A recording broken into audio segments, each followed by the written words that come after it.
अस्सलाम वालेकुम एवरीवन। पिछली कुछ वीडियोस में हमने डिस्कस किया था मैटर की क्लासिफिकेशन को और मिक्सचर की क्लासिफिकेशन को।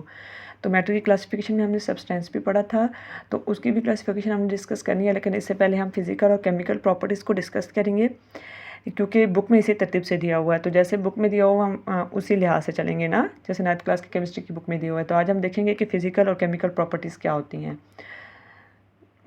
We know that every substance has physical as well as chemical properties. The properties associated with physical state of substance is called physical properties. Physical properties ऐसी होती हैं जो किसी भी substance की physical state से associated होती हैं।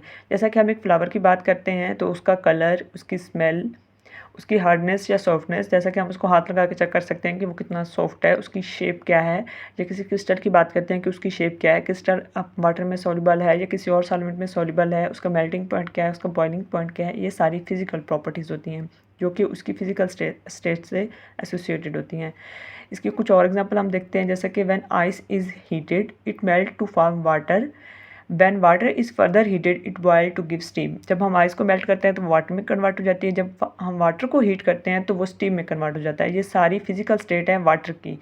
ये डिफरेंट एक स्टेट से दूसरी स्टेट में वाटर चेंज हो रहा है।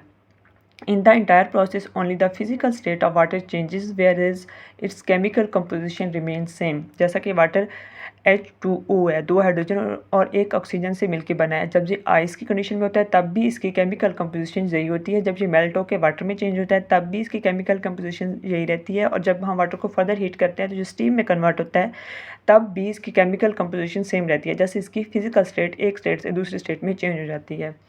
इसके बाद हम देखेंगे chemical properties. The chemical properties depend upon the composition of substance. ये उसकी सब्सटेंस की कंपोजिशन पे डिपेंड करता है। जैसा कि अब एक जूस हम पीते हैं तो जब हम उसको पीते हैं तो हमें पता होता है ये लिक्विड है, उसका टेस्ट और उसकी खुशबू को हम स्मेल कर सकते हैं।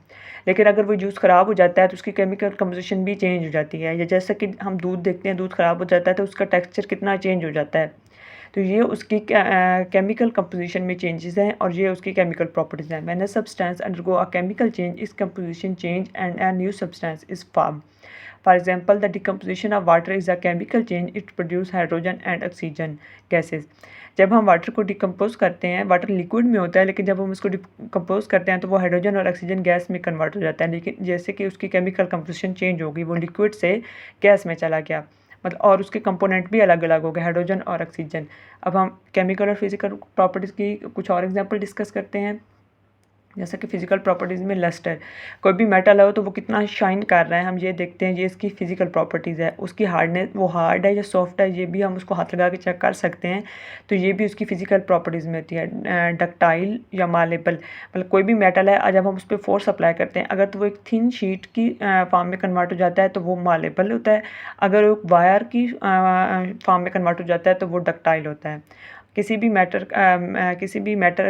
सब कंपोनेंट का मेल्टिंग पॉइंट या उसकी डेंसिटी कितनी है, जैसे कि हनी वाटर की निस्बत ज़्यादा डेंस्ड है, इस तरह से ये उसकी फिजिकल प्रॉपर्टीज़ होती हैं जिनको हम देख के भी पता लगा सकते हैं। और केमिकल प्रॉपर्टीज़ में ये होता है कि उसकी केमिकल कंपोजिशन में क्या चेंज आ रहा है, वो रिएक्टिव है या नहीं। जैसे कि कुछ मेटल्स होती हैं जो फ्लेमेबल होती हैं, वो फायर कैचिंग होती हैं। कुछ रेडियोएक्टिव मेटल होती हैं, कुछ कुरेसिव होती हैं। जैसा कि आयरन को जंग लगता है तो ये उसकी केमिकल प्रॉपर्टीज़ में आता है, क्योंकि इससे उसकी केमिकल कंपोजिशन चेंज हो जाती है।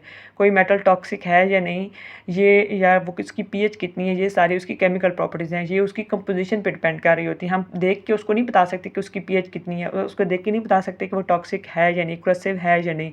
ये वक्त के साथ साथ उसकी केमिकल प्रॉपर्टीज़ में चेंज आता है, उसकी केमिकल कंपोजिशन में चेंज आता है, तो हमें आइडिया होता है। Thank you so much. अगर आपको इसके अबाउट कोई क्वेश्चन है तो आप ज़रूर पूछिएगा कमेंट सेक्शन में, और वीडियो को लाइक, शेयर और सब्सक्राइब ज़रूर करें।